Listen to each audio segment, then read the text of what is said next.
Muy buenas.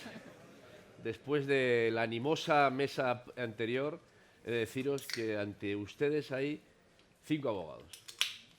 Y eso puede ser bueno o puede ser malo, ¿eh? Vamos a ver qué nos depara porque, bueno, 3 extraordinarias abogadas y un magnífico abogado, que además gracias por venir desde Barcelona y hacer el esfuerzo.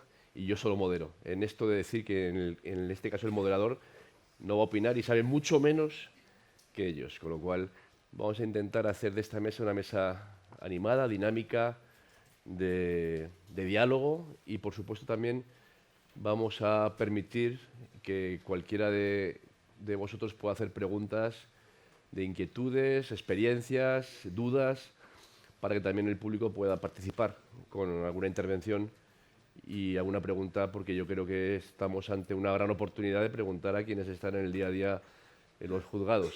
Si el año pasado ya tuvimos la experiencia de ver qué pasaba con la ley de vivienda, que ha habido alguna modificación, también luego preguntaré sobre una sentencia del Tribunal Constitucional que afecta a algunos apartados de la ley de enjuiciamiento civil.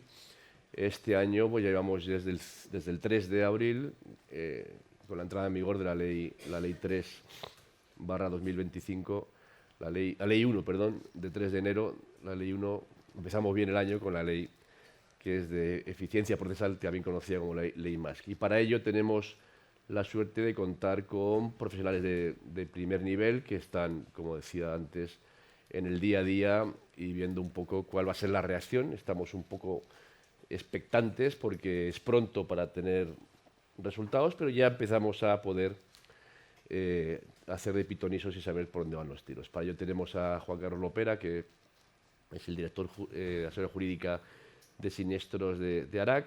Lleva toda su carrera prácticamente en ARAC y desde el año 2019 estás allí de director de asesoría jurídica de siniestros, con lo cual muchas gracias por venir y por haberte recorrido el AVE y estar aquí con nosotros.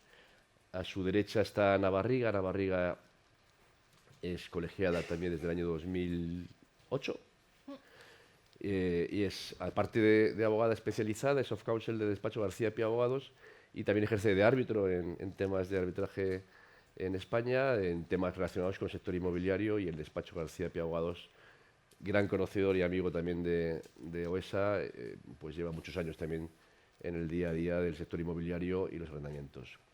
Eva Arranz, pues es una abogada especializada en el sector del derecho del seguro, la responsabilidad civil y también el sector inmobiliario, especialmente en los urbanos. Es abogada colaboradora del despacho de Occident. Sí. Y aparte tiene sus clientes, evidentemente, y por eso tiene tanta experiencia. También muchas gracias, Gracias a por venir. También gracias a Occident por darnos la oportunidad de tenerte con nosotros. Y por último tenemos a Natalia Estebanzazo, que bueno, también lleva mucho tiempo, empezó en la antigua DAS y ahora On Legal. También gracias a la compañía por darnos la oportunidad de tenerte con nosotros. Está Sara, de directora también de siniestros, de asesoría jurídica de siniestros de On Legal, con también una experiencia desde el año 2003, creo que es, 2005, colegiada. Colegiada del 95. Del 95, efectivamente. Iba a decirte que yo justo por ahí, un poquito antes.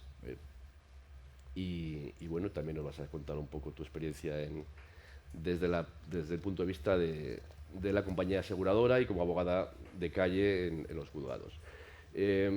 Al final somos, digamos, un bien necesario, ¿no?, los abogados, y creo que para el sector siempre es importante saber qué consecuencias nos trae una nueva ley cuando efectivamente tiene una afección directa pues a seguridad jurídica, a incertidumbre, a tiempos, a costos, y eso de qué manera puede afectar al mercado inmobiliario, especialmente el de la vivienda y arrendados urbanos, porque nos decía en la mesa anterior que hay que intentar provocar que haya más oferta y esto también os lo preguntaré.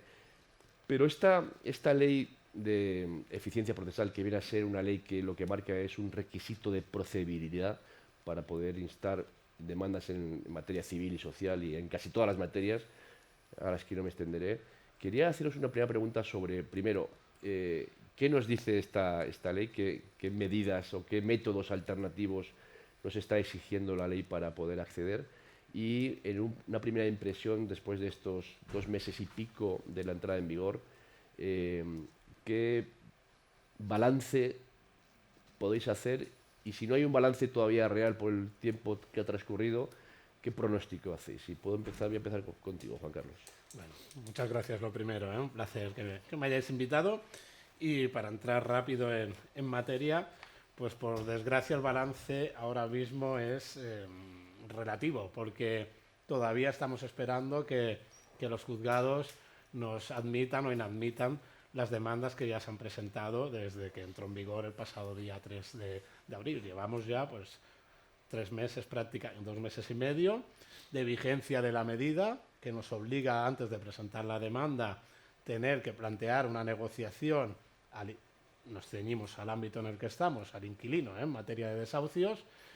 Y bueno, pues de momento pocos resultados tenemos porque los juzgados van como van y especialmente en nuestras plazas principales, Barcelona, Madrid, pues tenemos pocos decretos o autos de admisión e inadmisión de demanda. Así que lo que tenemos ahora es el análisis que hemos hecho, el estudio de la ley, que lo hemos hecho todos y llevamos meses trabajándola para adaptarnos a lo que nos exige, y de momento lo hemos puesto en marcha y a la espera de que nos validen todo lo que ya hemos trabajado por parte desde los tribunales.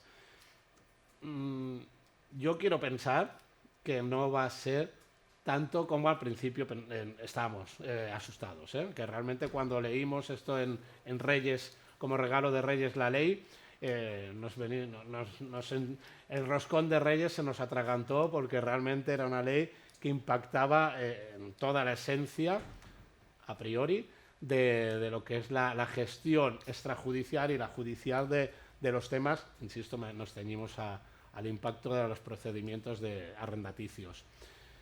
Ahora ya que se ha digerido el impacto, y insisto, a la espera de lo que nos digan los tribunales, quiero confiar que estamos haciéndolo todos bien, nos hemos adaptado a lo que nos exige la ley y desde luego, aunque ya lo hacíamos, antes nadie presenta una demanda sin haber intentado contactar y negociar. Y realmente es el espíritu de lo que nos dice la ley, que propongamos una actividad negociadora. Y esto es el añadido, porque, insisto, ya lo hacíamos toda la vida, todos los abogados lo hemos hecho. Ahora lo que hay que hacer es acreditarlo. Es decir, ahora hay que darle una formalidad que quizá antes no teníamos regulada, ahora la ley nos obliga a hacerlo, y es simplemente acreditar lo que ya veníamos haciendo de toda la vida, y es que antes de demandar le digamos a la otra parte si está dispuesta a evitar precisamente un pleito que todos sabemos lo que supone de incertidumbre jurídica o de resultado, porque al final tiene que resolver un tercero, que es un juez, sobre una controversia entre dos partes. Y esa es, yo creo, que la fotografía actual. Yo no soy tan pesimista como lo era en enero y estoy a la espera, eso sí, de que nos lleguen las admisiones y de que ese requisito de procedibilidad se dé por bien hecho por parte de todos los actores jurídicos que intervenimos en estos trámites, sean compañías de seguros, sean abogados u otros. Claro, entonces, según dices, ya se estaba haciendo, siempre se ha hecho intentar negociar con el inquilino de muchas maneras, y ahora se va a tener que acreditar. ¿Va a dar para algo o será un trámite, Ana? A ver, cogiendo la palabra un poco, bueno, primero daros las gracias por dejarme participar en la mesa, más con compañeros, que a nosotros nos viene muy bien también para unir puntos de vista, pues saber lo que están pasando en otros partidos judiciales. Voy a cogerle el guante porque hay algo que ha dicho y efectivamente se da por hecho por esta ley que nosotros no hemos hecho algo que venimos haciendo siempre y ahora se nos impone, que es la negociación. Uno de los problemas que yo veo en la norma es que al final generaliza. Es decir, me va a imponer llegar o acudir a un más siempre previo a demanda para cualquier tipo de procedimiento. Y yo creo que esto se debería haber depurado y trabajado un poquito más, en el sentido de que, por ejemplo, en el foro en el que estamos, en un impago de renta, hay muy poco margen de negociación. Es decir, es un incumplimiento tan claro y tan palpable que el que me obliguen a llevar una negociación pues puede suponer una traba o digamos, un escalón más que superar antes de llegar a la demanda. Porque muchas veces el propio arrendador ya ha tenido negociaciones, ya ha hablado con el arrendatario en multitud de ocasiones para decirle, oye, págame, oye, te has retrasado, no me estás pagando, págame.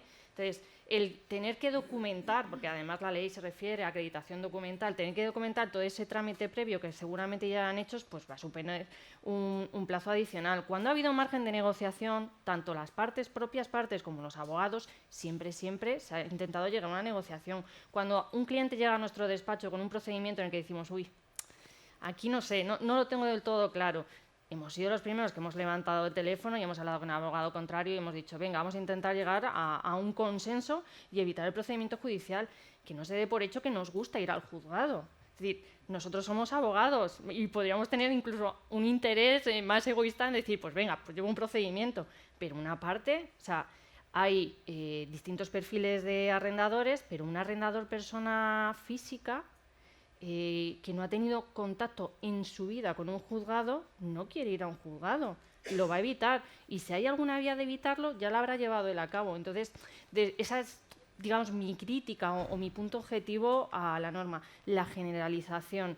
Ya ha habido alguna inadmisión a trámite, que lo hemos estado comentando al principio. Por ejemplo, aquí en Madrid, bueno, avanzaremos luego cuando hablemos de la seguridad jurídica y demás, pero ya aquí en Madrid ha habido un juzgado que con el doble intento de notificación que se hace de cuando se envía un burofax por correo postal, que se intenta una vez, no está, se intenta 2 veces, no está y se devuelve por exceso de sobrante al remitente, no le ha valido. Porque hay que acreditar, dice que es algo recepticio y que hay que acreditar la entrega efectiva al destinatario. Y luego en Málaga ha habido otro juzgado que en un supuesto en el que se ha enviado una oferta vinculante confidencial, que ha habido una comunicación expresa rechazando esa oferta vinculante confidencial, se presentó la demanda antes de los 30 días y también ha admitido porque considera que aunque haya un rechazo, bueno, no entra en debate tampoco, pero sí que es cierto que dice que habría que haber esperado los 30 días, aunque haya un rechazo expreso. Yo no lo comparto. Pero bueno, es toda esta incertidumbre la que nos lleva a esperar a que, digamos, los de arriba, que son las audiencias provinciales, pues asienten criterios, porque ya hablaremos un poquito más adelante, pero vamos, criterios unificadores hay, sí, pero muchos. Sí, claro. Pero ahí está la gran pregunta.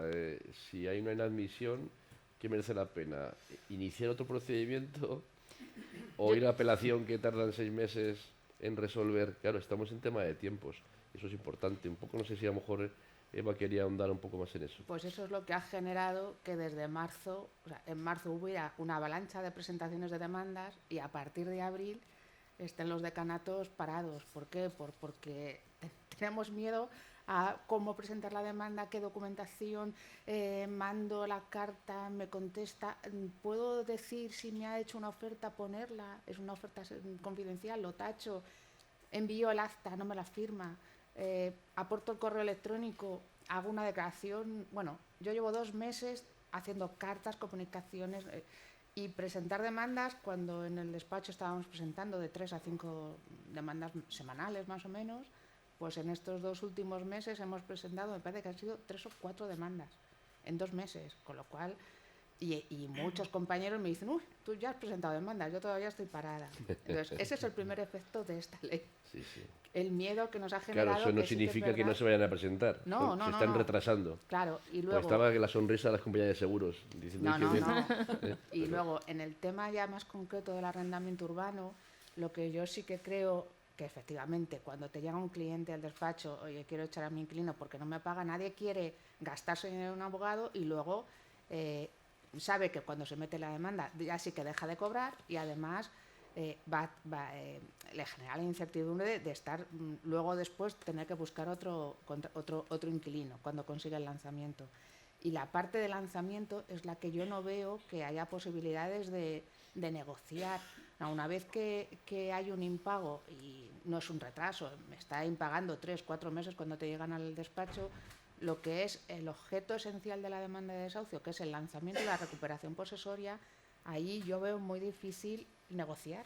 ¿Cómo negocio yo con el inquilino? Oye, vete, cuando además sabe el inquilino que tal cual está esta ley, que pueden alegar vulnerabilidad, y además que solo el mero retraso judicial le puede generar estar en el piso 1 año o 2 años más, pues veo yo muy complicado la negociación, con lo cual, en mi humilde opinión, los desahucios por impago deberían haber quedado fuera de esa mediación obligatoria. Sí, hay porque cuando, peticiones. cuando te metes ya en esto es porque la negociación se considera imposible. Entonces tú también, Natalia, no te aburres, supervisora de alquiler, de impago de alquiler. Pues claro, esta medida también están provocando que estéis analizando pues todas las fórmulas que se puede haber para ver cuál es la más eficiente, ¿no? Sí, bueno, primero muchas gracias por la invitación a participar en esta mesa, a Onlegal. Y bueno, en este sentido decir que nosotros sí tenemos un poco tenemos una impresión positiva, o sea, valoramos positivamente que en este caso la ley nos obligue a tratar de llegar a un acuerdo.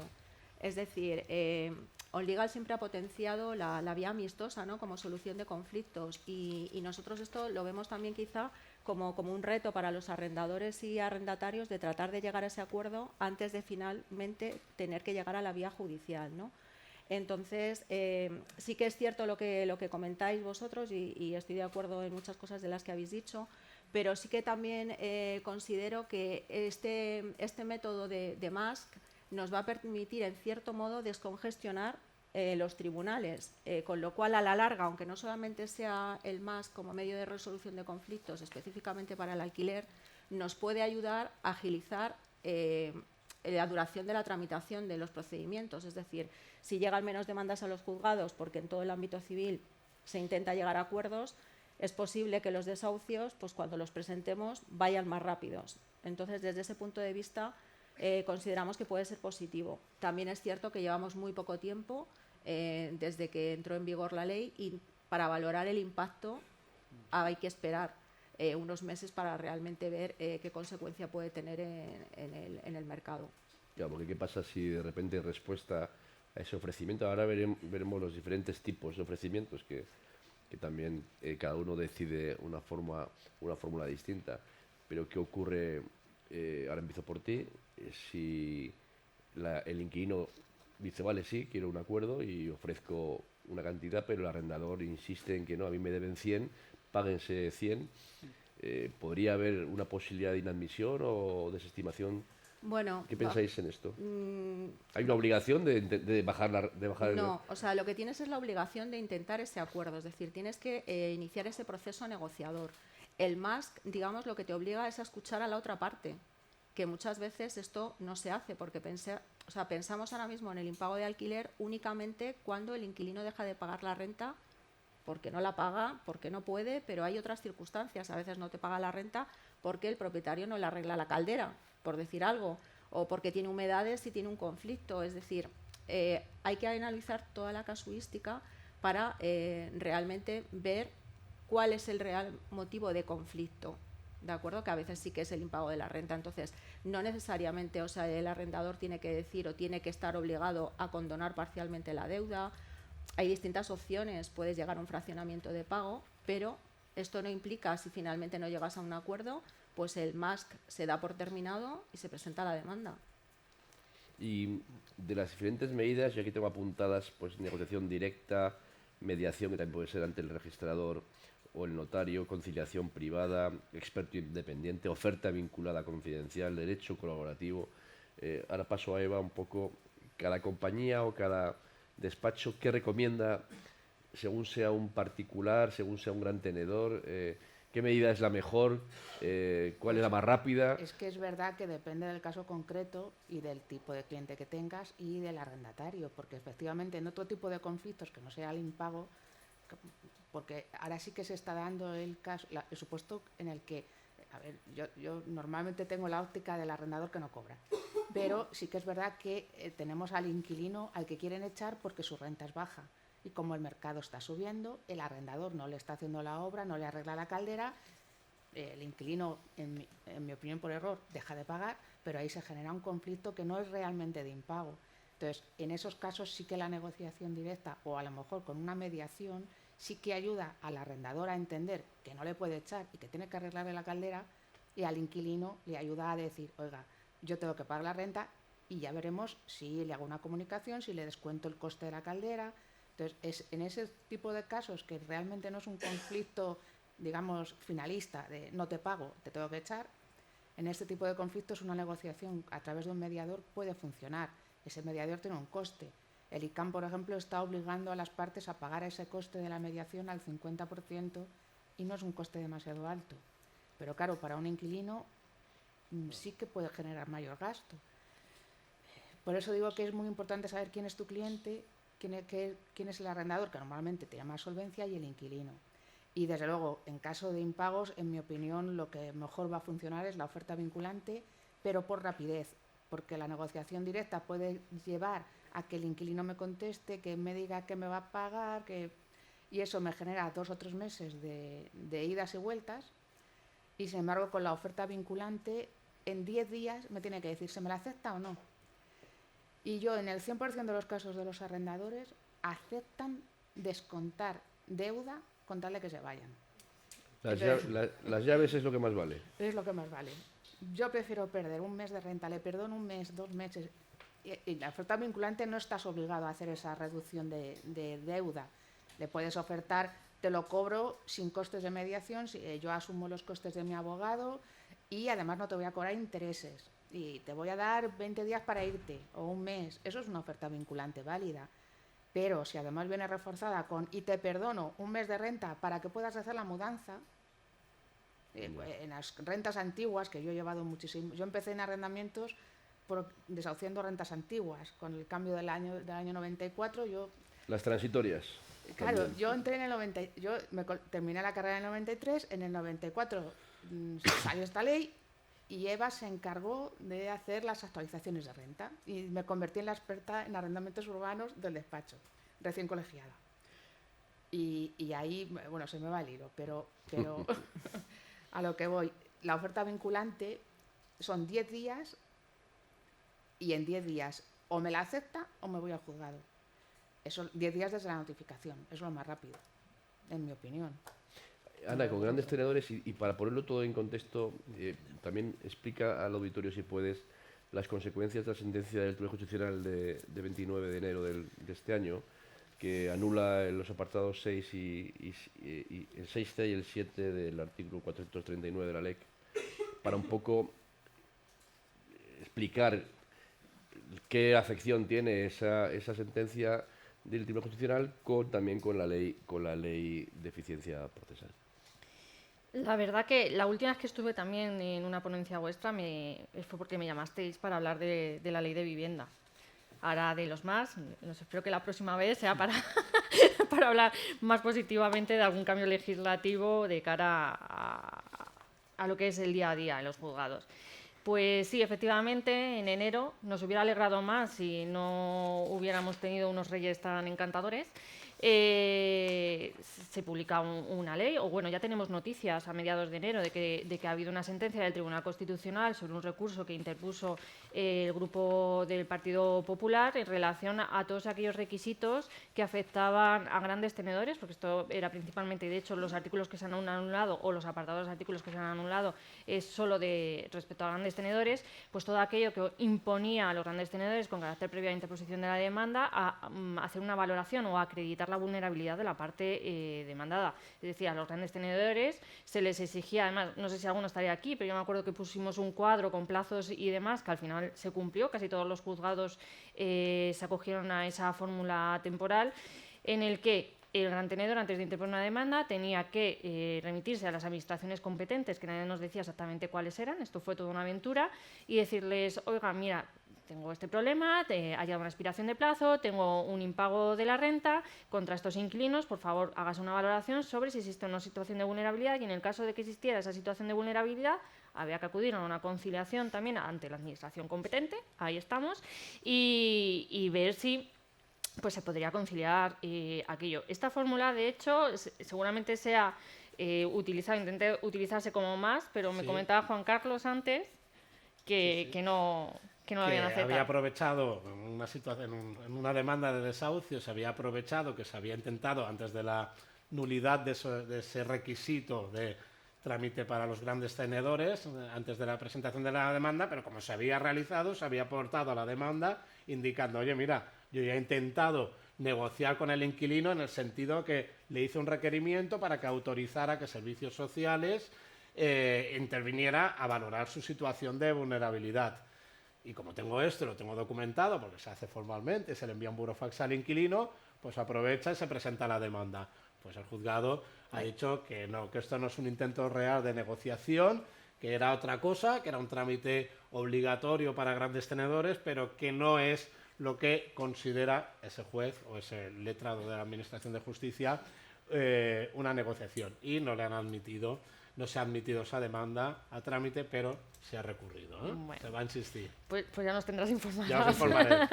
De todas maneras, eso es lo que se ha suprimido con la sentencia del Tribunal Constitucional, esa exigencia que se le hacía al propietario gran tenedor de hacer esa valoración sobre vulnerabilidad de la futura parte demandada ya no existe.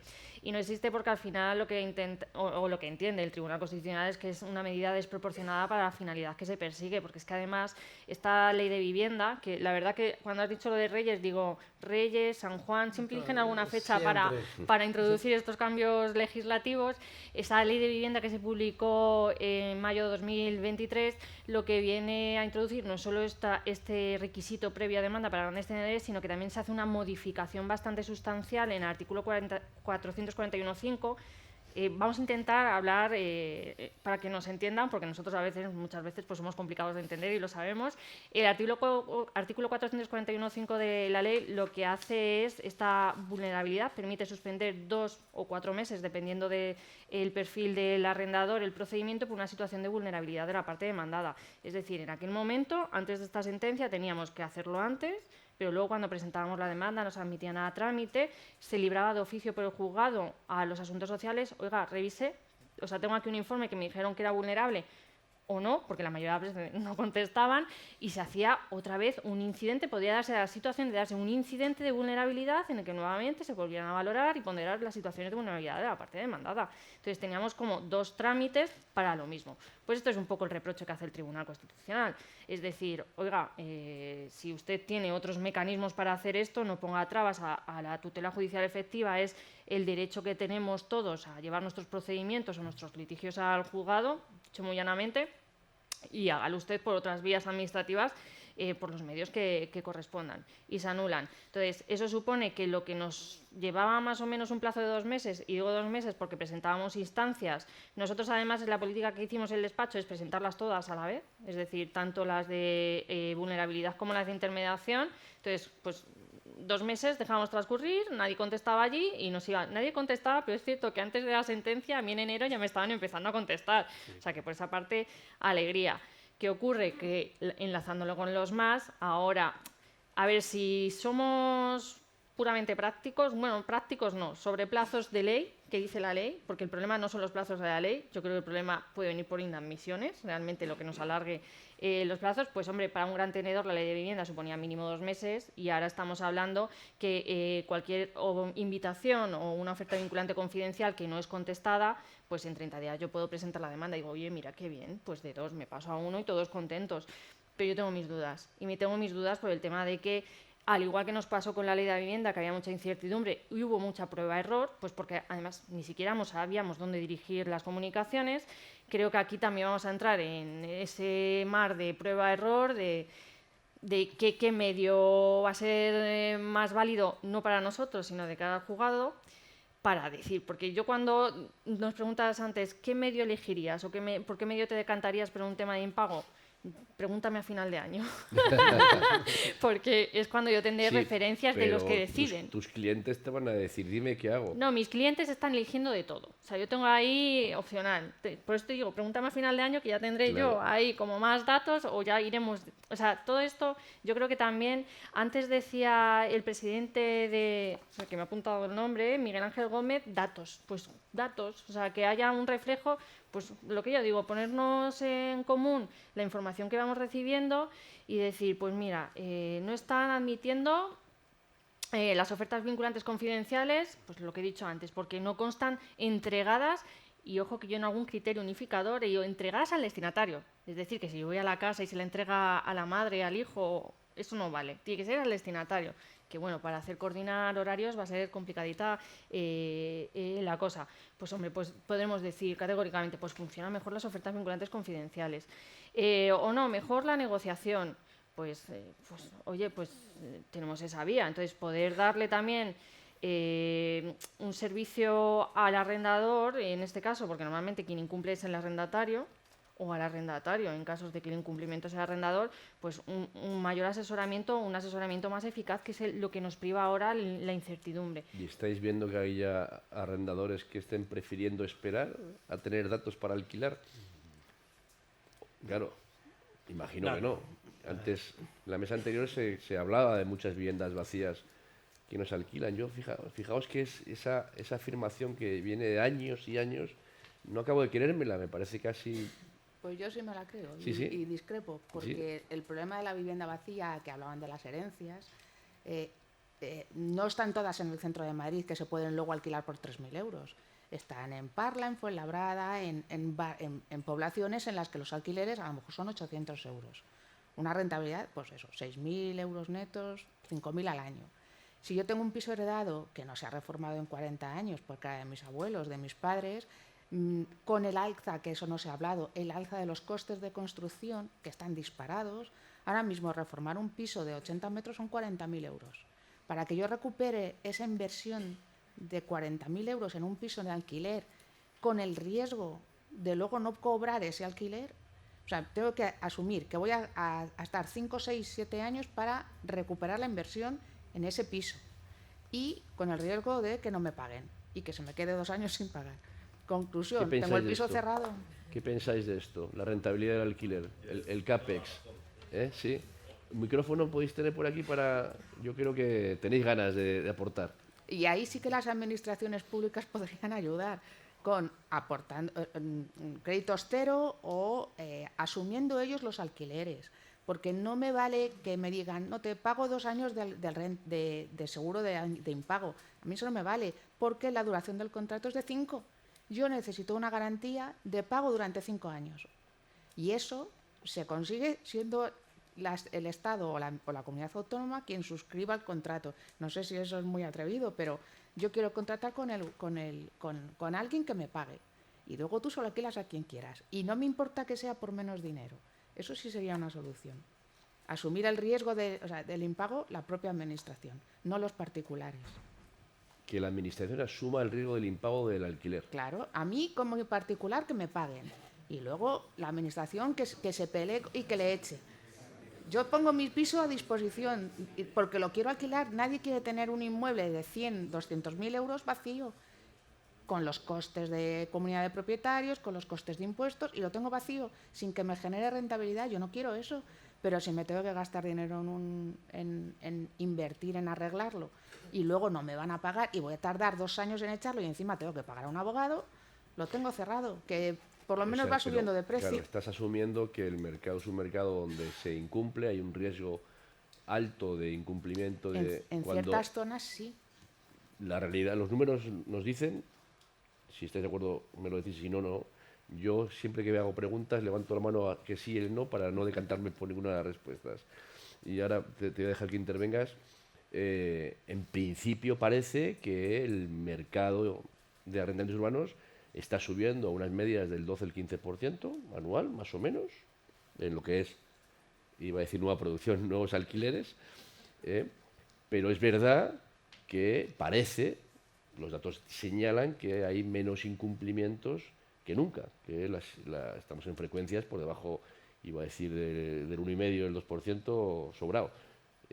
Entonces, lo que dices está muy bien, oye, que te garantices el cobro de la renta y que si no te la pagan, que te la garantice el Estado, pero eso estás de alguna manera fomentando o favoreciendo a los arrendadores, que en principio son la parte más protegida y beneficiada más que los inquilinos. Pero bueno, ¿qué pensáis de todo esto? Bueno, yo creo que aquí una buena alternativa, lógicamente, para el arrendador es contratar un seguro de pago de alquiler. Es decir, tiene todo el sentido porque realmente la compañía lo que garantiza, en este caso, es, por un lado, el pago de las rentas al propietario y, por otro lado, que nos vamos a hacer cargo pues, de todo el procedimiento judicial, con la garantía y la tranquilidad que le da eso, yo creo, al propietario de una vivienda. Es decir, una compañía de defensa jurídica, en este caso como nosotros como Legal, es decir, lo que hacemos básicamente es acompañar al propietario en todo este procedimiento. Es decir, cuando estaba comentando Eva el tema de cuál era, digamos, la opción por la que veían o por la que optaban, en este caso para ir por un MASC o por otro, nosotros lo que hemos optado, lógicamente, que está expuesto a ver cómo va la situación del mercado y que es algo que iremos valorando, pero en un momento inicial lo que hemos optado es por la negociación entre las partes. Es decir, nosotros además como compañía aseguradora tenemos que dar ese apoyo al propietario y nos tenemos que ocupar de hacerle toda esa gestión. Lógicamente pedimos una autorización previa, claro, al propietario que nos la tiene que dar, que por otro lado también tenemos, como comentabas tú, la póliza del contrato de seguro, y una vez que contamos con esa autorización, pues empezamos la negociación con el inquilino, de tal manera que el propietario un poco lo único que nos tiene que dar es su conformidad al inicio y por supuesto al acuerdo al que se llegue si esté conforme. Entonces yo creo que con el seguro pero además el seguro ya va funcionando muchos años y muy bien, porque también te garantiza actos vandálicos. Cuando hay una discrepancia con el inquilino, muchas veces generan daños intencionados y esto también lo está cubriendo los seguros. Occident lo cubre y cubre, pues quitando un mes de franquicia, que creo que lo tienen todas las compañías aseguradoras, funciona muy bien. Además, empiezan a hacer los pagos en el momento inmediato en que se presenta la demanda, con lo cual es algo que sí que da mucha seguridad, claro. Sí. Bueno, lo que planteabas para la administración es lo que estamos haciendo desde el sector asegurador, a falta de que ocurra ese milagro, o no milagro. Y como bien decía, en relación a cómo acompañamos al propietario ahora con esto del MASC, pues en lo mismo, de momento habrá que ver las circunstancias de cada caso, ¿eh? El mejor MASC hay que adaptarlo a la situación concreta. Pero por norma general, un tema de impago, probablemente yo sí que soy partidario de la negociación directa hecha por abogado, hecha por las compañías de seguros, en el sentido de que hablamos en nombre del asegurado, tenemos el mandato que nos da la póliza y nos permite, y nos obliga, porque es una de las garantías, la gestión de la reclamación en defensa de los intereses del arrendador, y en ese sentido la negociación directa es lo que creemos más eficiente de cara al arrendador para conseguir antes llegar a un acuerdo o no y cumplir con ese trámite que nos permita presentar la demanda. Antes, retomando un poco lo del principio, ¿cómo? ¿Por qué? Yo tengo un impago y tengo que renunciar a mi derecho. No es exactamente una renuncia, es simplemente plantearnos o cambiar todos un poco la mentalidad y, por un mandato legal tenemos que negociar. ¿Y cómo podemos negociar si yo soy el acreedor, el otro es un deudor que no me quiere pagar la renta?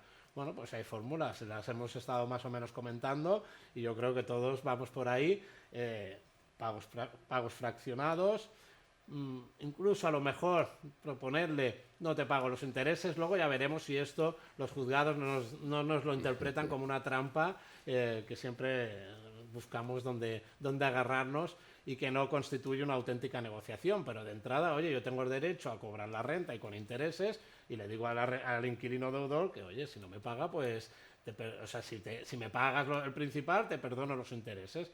¿Por qué no es una negociación o una oferta vinculante? Pues todo este proceso y la cobertura de gastos jurídicos, evidentemente, abogado, procurador y todos los trámites que sean necesarios, pues ahí estamos las compañías de seguros en nuestros productos de alquiler y yo creo que ahí cumplimos sobradamente ese papel que apuntabas hacia la administración y que, ¿por qué no? También, no, por supuesto. Lo cumplimos, pero lo que comentabais antes, que este producto antes cubría 11 mensualidades y estábamos consiguiendo los lanzamientos en 6-8 meses, con lo cual garantizabas el 100% de los alquileres, pero como ahora los ratios, en mi caso yo tengo de 14 a 24 meses para lanzamiento, este producto ha tenido que ampliarse. Me comentaban los compañeros que incluso han ampliado las pólizas a 24 meses de impago y esto ha sido necesario y lo está cubriendo el sector privado. Y al final es un coste más para el arrendador. Es una prima que sube. Claro. Sí, pero también yo estoy notando, y antes lo hemos estado comentando, cierta tendencia, no quiero ser tampoco aquí muy excesivamente optimista, en relación con los trámites los que explicaba antes Ana, que después, una vez presentada la demanda, llevan a la suspensión del procedimiento porque el inquilino alega la vulnerabilidad.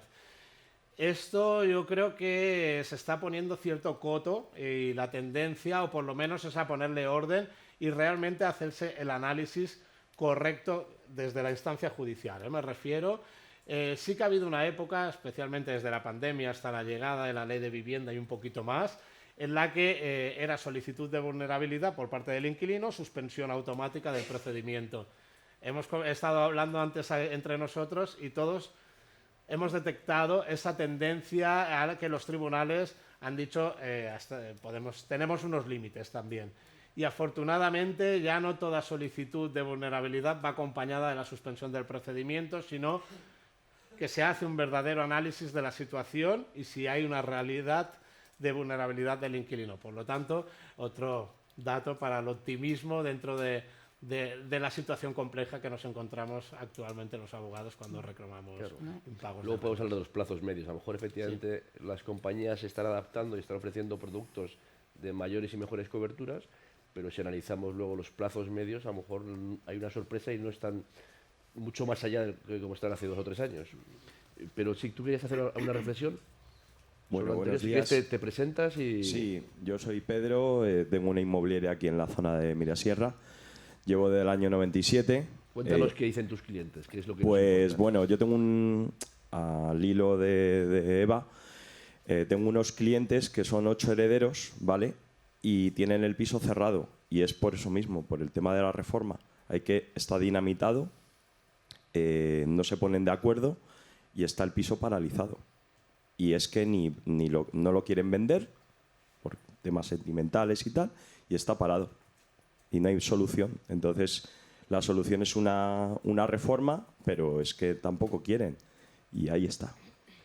Claro, el que algo Y, es que, y el miedo sí, bueno, hay alguno que dice, bueno, yo lo invierto y recupero, pero claro, la inseguridad, aunque yo les digo que claro, que yo estoy con vosotros, que hay los seguros de impago que funcionan fenomenal, pero es que no quieren, es que no, dicen que no. Esos son números, efectivamente. Exactamente. Esto es saber dónde está, cuánto cuesta, son 8, ya poner de acuerdo a 8 ya me parece un milagro. No, Sí. 8 y 3 en Estados Unidos.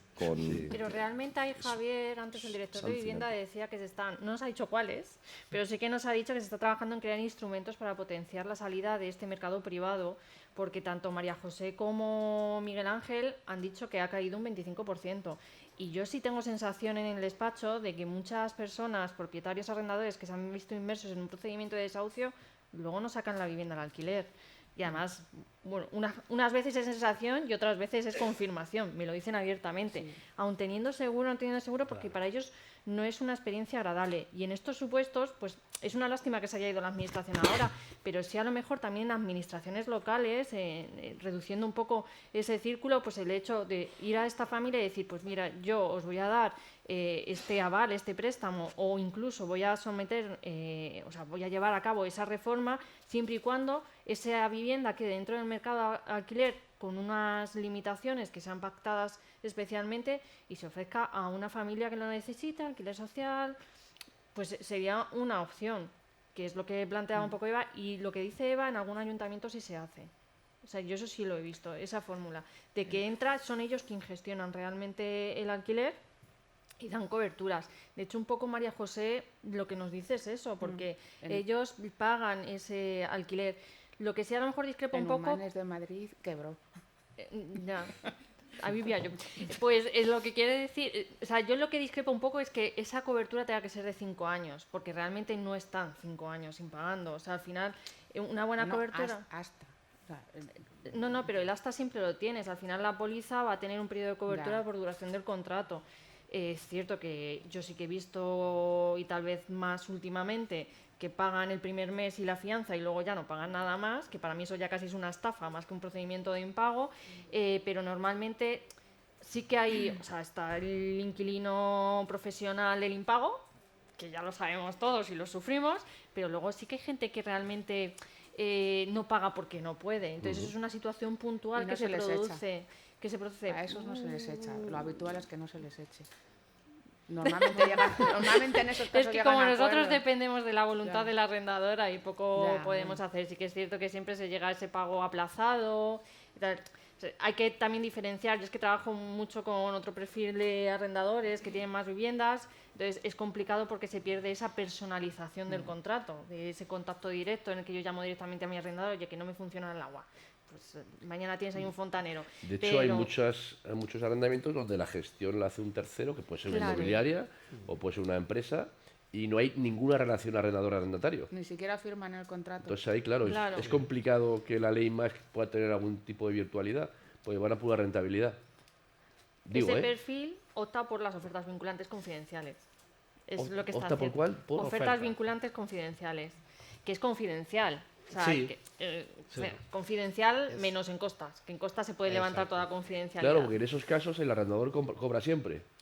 Sí. En principio sí. Sí, En Vale, principio, vale. sí. claro. Ok. Y luego tenemos el problema que ahora también está muy de moda, que decimos, sí, los seguros te cubren si el inquilino es solvente o demuestra solvencia, porque primero hay un estudio de solvencia antes de la contratación de la póliza.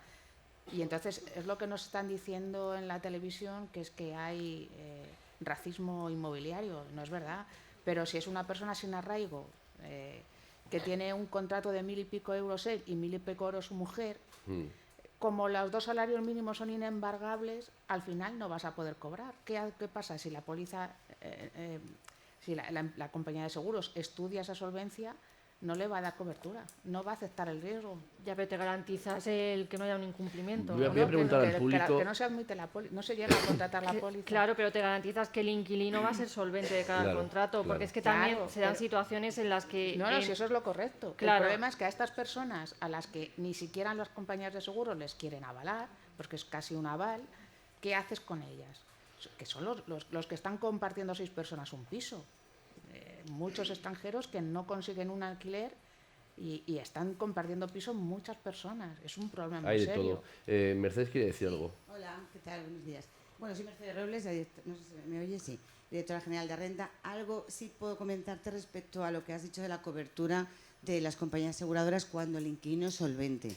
Efectivamente se hace un scoring previo a la contratación de la póliza, pero ese scoring puede variar de cara a el día de mañana que se queda sin trabajo o lo que sea. La compañía aseguradora sí va a cubrir, aunque sea insolvente, aunque no tenga bienes donde pueda recuperarlo.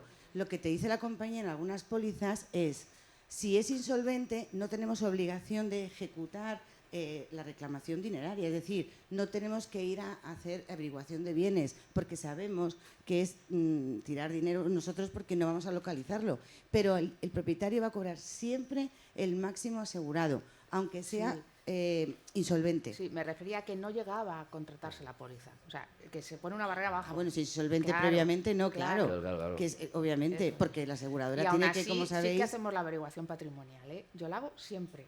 Lo que pasa es que se hace una vez, te viene la insolvencia y le comunicas al asegurado, oiga, mira, este señor es insolvente. Vale, vale. Que aquí quería lo aclarar lo de la dejamos". cobertura, sobre Sí, todo, sí, porque sí, sí, sí. se ha quedado No, como, no. oye, es insolvente, ya no cobras. No. No, me La refiero compañía... a que en aquellos casos en los que yo presento un contrato de arrendamiento a la compañía de seguros y no me lo acepta, porque ve que los inquilinos no tienen la solvencia Que al final quedan necesaria. expulsados del mercado del Eso alquiler es. ciertos perfiles porque no pasan Así es. scoring. Pero es que ahí yo creo que la protección no se la tienen que pedir al mercado privado, A la la protección tiene que administración. ser a la administración, Que es a que lo es que en yo lo que iba. nos han dicho hoy que están trabajando. Pero yo ahí Ahí sí, te dejo intervenir. Yo por hacer una reflexión. Resulta que suben las rentas, el alquiler sube un 15%, los sueldos suben de media un 3%, por poner una cifra hasta optimista. Baja la oferta de alquiler, ahora haré una pregunta que se levante la mano, que por qué baja la oferta, y en cambio hay menos siniestralidad. O sea, algo hay, algo pasa. Hay 30 inquilinos por cada vivienda para alquilar, con lo cual, claro, el scoring es un scoring que al final el arrendador quiere que en su casa venga una familia o una persona que tenga más posibilidades de pagar que otra, y al final eso es un poco natural, ¿no? Que esto esté ocurriendo. Y no sé si tú querías añadir algo más. Sí, hola, muy buenas. Soy José Roldán, gerente de Tu Casa Córdoba, Tu Casa Málaga, te compro tucasa.es, y estoy de acuerdo al 100% con la compañera. ¿Cuánta gente haciendo la ¿Con qué reflexión? compañera? Que hay 3. Con Eva, con las tres. Con Eva. ¿Cuánta gente está fuera de lo que es el circuito del alquiler? Y el problema está en que mucha gente que está fuera del circuito del alquiler, directamente a través de la administración, y a través de ONGs como Cruz Roja,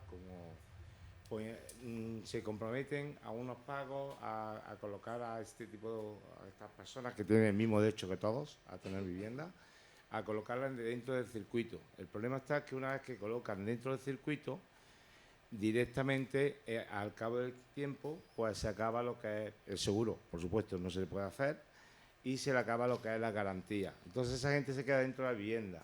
Son gente que muchas veces destrozan viviendas, son gente que ya a partir de que llega el momento ya no paga. Entonces, como bien dice la compañera, debería de estar mucho más blindado, y si esas compañías pudieran seguir, en vez de pagar un tiempo, sino ampliar ese tiempo, pues supongo yo que entraría mucha gente más en alquiler. Y sobre todo, estamos diciendo que hay menos impago, estoy de acuerdo, es que hay menos gente que alquila. Es una... No, el mercado de alquiler en teoría permanece en 3,5 millones de viviendas alquiladas. O sea, el mercado de alquiler es el mismo, con seguro, la penetración del seguro está subiendo por encima del 10%. De acuerdo. Estamos ya en el 12%, con lo cual hay una sensación de que hay que asegurar. Hay otros productos que no son seguros y que afortunadamente están cada vez más cuestionados, porque en época de vacas flacas eso es un castillo de naipes que se va a caer entero. Pero en lo que tú estás hablando, yo creo que quieres distinguir entre alquiler social, ¿no? Alquiler para personas con pocas posibilidades, que para eso hay una administración pública que está obligada a poner los medios, no el sector privado. Entiendo, ¿no? Yo creo que un alquiler social, como bien ha dicho ella, 2 personas tengan un sueldo base de 1.200, 1.300, sueldo 1.400, que puede ser el base. Que eso no... es el 70% de la sociedad española, ¿eh? Ese es el 70%. El otro día había un estudio de que el 70% de los españoles tiene un patrimonio por debajo de 150.000 euros. El 70%. Estamos hablando de, entonces, alquileres sociales toda España. Una gran parte No, de la pregunto, tarta. yo solamente Una gran parte de la tarta. Una gran parte de la tarta. Entonces, lo que yo quiero intentar, que por ejemplo, yo estoy claro y seguro que con un sueldo y medio, por ejemplo, el seguro no lo pasa. No sé si estamos de acuerdo. Sí, si pasa, depende de lo que cueste de la Depende renta, de la claro. renta. De la Si renta. quieres alquilar... No, estamos hablando con renta básica. Estamos hablando de una renta de un camarero. Pero depende de la renta De- del del contrato, alquiler. de la renta del alquiler. Claro. depende. Depende del alquiler. Porque de la- Yo lo que El creo, alquiler sí, en un yo tanto creo por ciento que, hemos elevado de España. faltan 5 minutos. Yo creo que en estas cosas todos tenemos razón. Y sí, ahora te dejo que nos digas Bueno, algo. muchas gracias a todos. Yo creo que es una reflexión que tenemos que hacerla para que llegue a más gente la vivienda. Sí, sí, sí. La realidad es que todas las viviendas que están en alquiler se alquilan, pero falta efectivamente vivienda de alquiler asequible. El tema es dónde. Tú dile a una persona que tiene 4 casas en el barrio de Salamanca que las alquila a 800 euros. Te va a decir, ¿quién me paga los 1.200 hasta los 3.000 que puedo alquilarlo? El Estado, y el Estado me va a asegurar con un seguro que encima si no me paga me va a pagar, a lo mejor no en los 3.000, pero sí 2.200.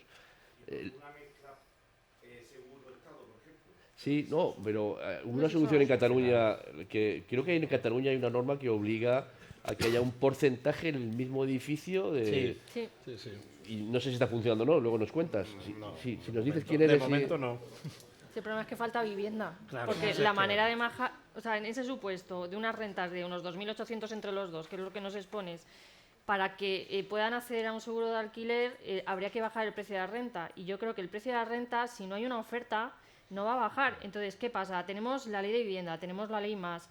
Eso, según ha dicho María José y Miguel Ángel, ha sido una expulsión del 25% de la privada. Se dice que se trabaja para no poner trabas, pero esto puede ser considerado trabas a una percepción de un arrendador. Entonces, si no hay oferta, las rentas van a seguir subiendo, no van a llegar rentas o retribuciones mensuales, no van a llegar a esas rentas, porque al final hay que tener en cuenta que las vulnerabilidades las están situando en un esfuerzo de renta de un 40%, que eso es lo que dice el 441.5 de la LEC.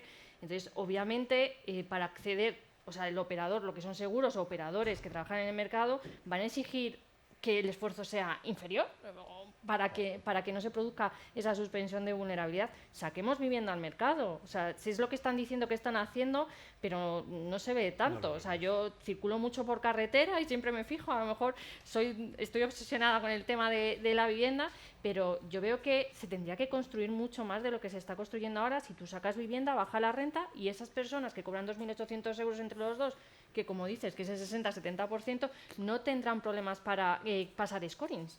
Si es que al final el problema es no tanto lo que cobran, sino lo que tienen que pagar.